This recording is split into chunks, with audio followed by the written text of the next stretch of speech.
103.2 Dublin City FM for the best in travel and motoring.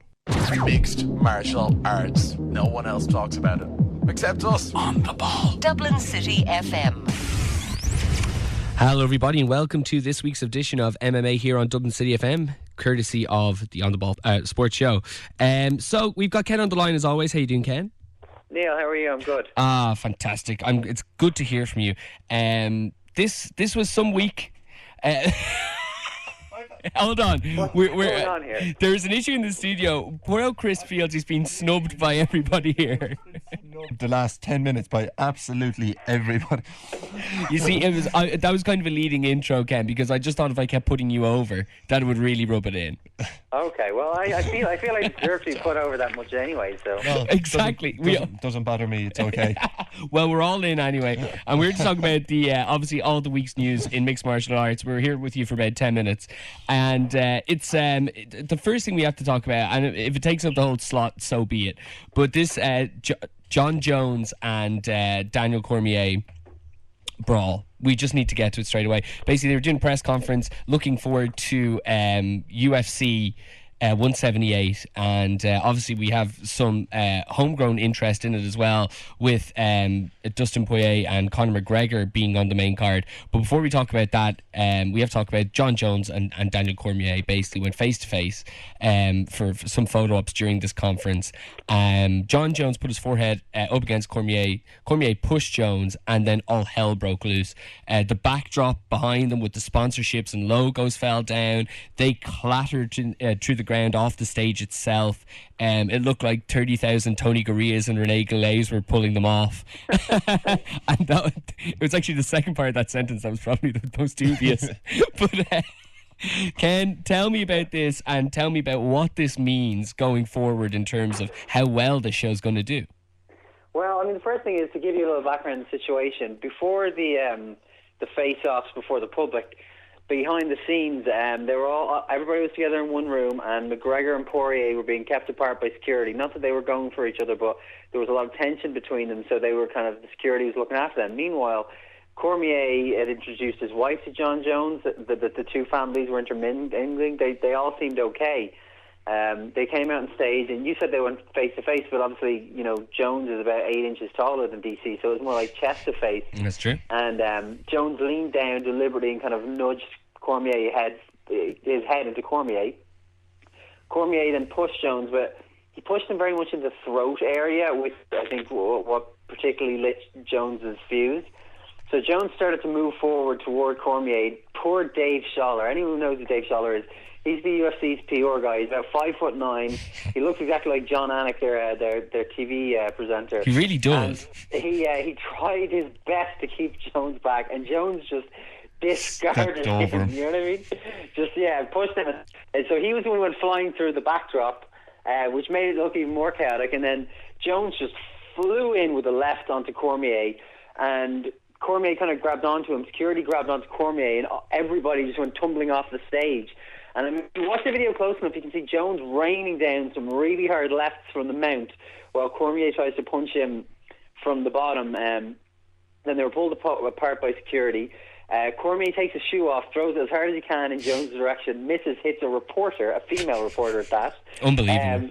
And then Jones kind of gets back up on the stage with what's left of it, and gives a big roar and gets a big pop out of the people. I mean, this was just, couldn't have scripted anything that was better for your promotion. I know there will be people who are critical of it because it can be a black eye in the sport. And I mean, had somebody been right behind that backdrop when Dave Scholler came flying through, say, because this is in the lobby of a hotel. You say you've got a husband, wife, and their 2 kids just walking past this backdrop, and people start flying off it. There could be lawsuits. There could be bad publicity. So, it was a black eye to the sport in one way. But I mean, this stuff happens in fighting. It's always going to. And I mean, in terms of what it'll do for the show, I mean, I've heard from people who haven't watched MMA in a long time asking me about this fight. I shared the video of the Neil, I don't know if you saw it. I did. We'll get to that in a sec. I shared that video on my Facebook page, and people, women who I know who are against fighting are like, I have to see this fight. So there you go. This is going to be big. I sense north of 750,000 buys if UFC can promote this way. It's just a shame that they don't have a countdown show that people watch anymore. Yeah, that is true. The countdown show is sorely missed in terms of I'm viewers. just getting confused with a different countdown show. I just imagine John Jones on Countdown. Yeah, playing the Richard Wiley role. No, but the thing about as you said, a black eye on the sport, Ken. I guess as far as it going well, even if they didn't want it to happen, it couldn't have gone better. Nobody actually did get hurt. There wasn't any issues. I think it's one of those things that whether the Nevada, obviously, who are running the show, where Nevada State Athletic Commission fine them, or the UFC gives them a slight fine. The fact of the matter is that UFC are probably very happy it happened the way it did, and would be happy if it just doesn't happen frequently. You know what I mean? That would be a fair statement. I think that Nevada in this situation, you look at how they treated Vitor Belfort compared to how they treated Chael Sonnen recently.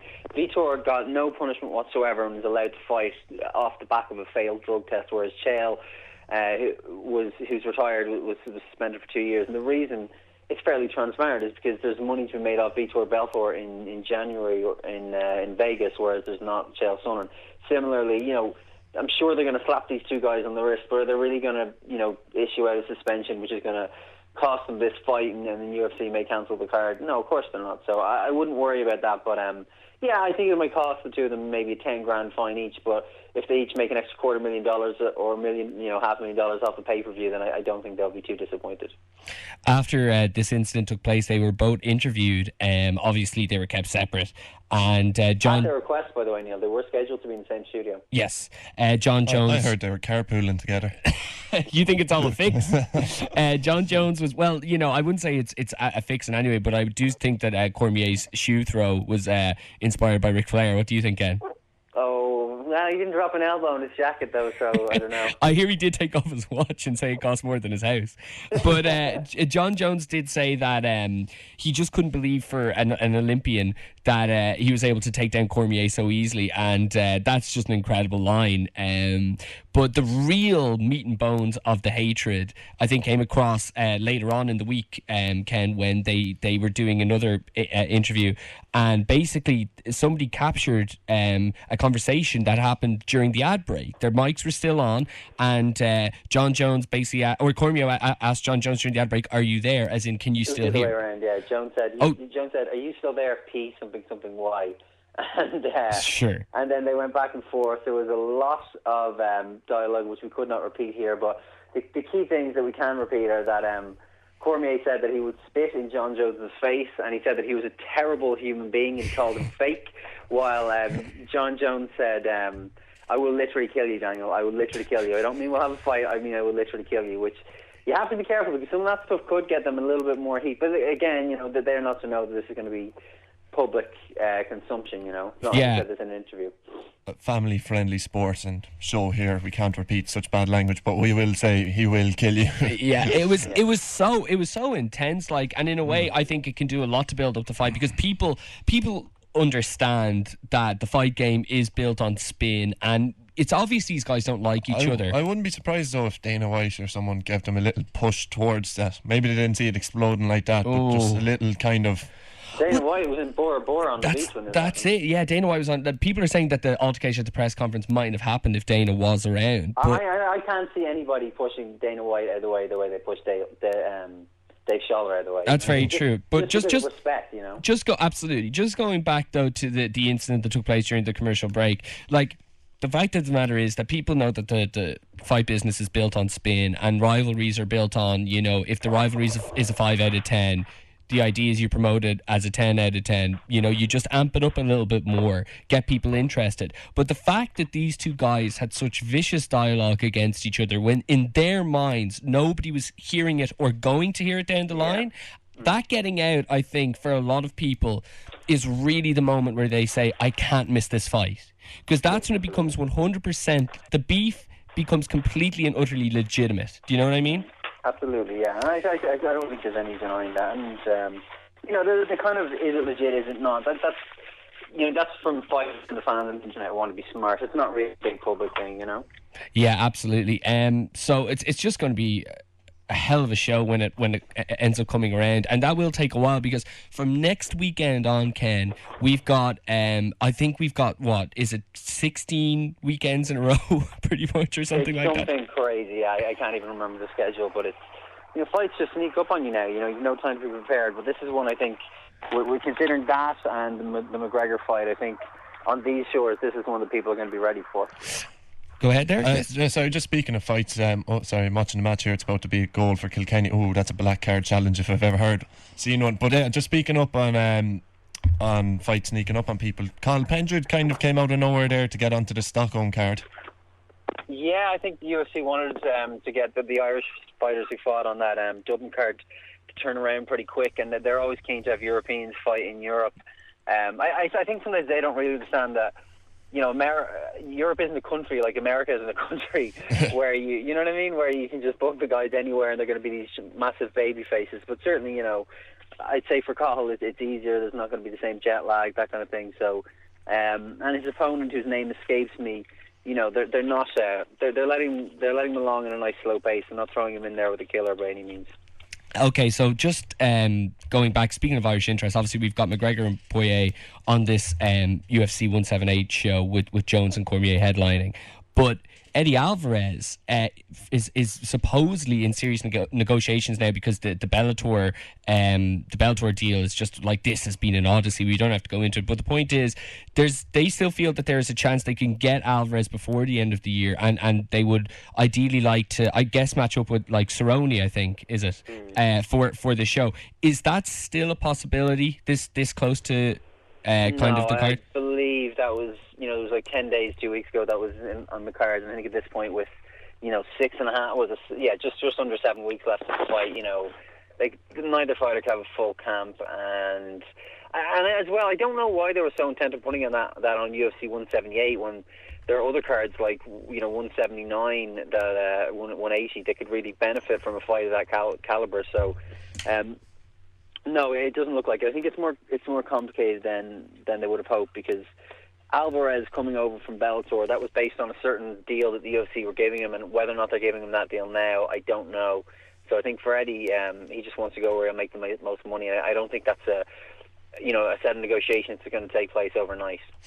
Any interesting stuff coming out of McGregor's press week this week and building up the fight with Poirier? The most interesting thing from Conor McGregor this week, I thought, was during the famous Jones-Cormier brawl, when in all the footage of it you could just see McGregor in the background while the two of them were fighting and being separated, taking all these selfies with different fans with a big grin on his face. That's the thing. Like, what happened was I watched the video a few times, and then I realised that like pretty much the second half of the video, the main video that came out, you can see McGregor extremely clearly. So I went back and just tried to focus in on him, and he's having the time of his life with this. Yeah, it's not by any means his fault. He's not, obviously people are approaching him for selfies. He's just obliging, but it's just such a funny situation. There's utter panic, and as a viewer of this video, you're like shocked by what you're seeing. There's McGregor just snapping pictures, and I really think it did well for his his persona. Is very much, he's got this he's badass, he's an ass kicker, but at the same time he's kind of a comedy guy, and I think it's classic Conor, if we can say that this early in the game. Which I think we can, because the guy's writing his autobiography, isn't he? Oh, there you go. Exactly. Just got a tweet in from at Poison Ivy NWO4L. She says she's a big fan of the show and that we need to keep it too sweet. So that's a little. Can I just clarify? Is that black and white or black and red? I don't know. Well, let's see. It's probably right? Green and red, isn't it?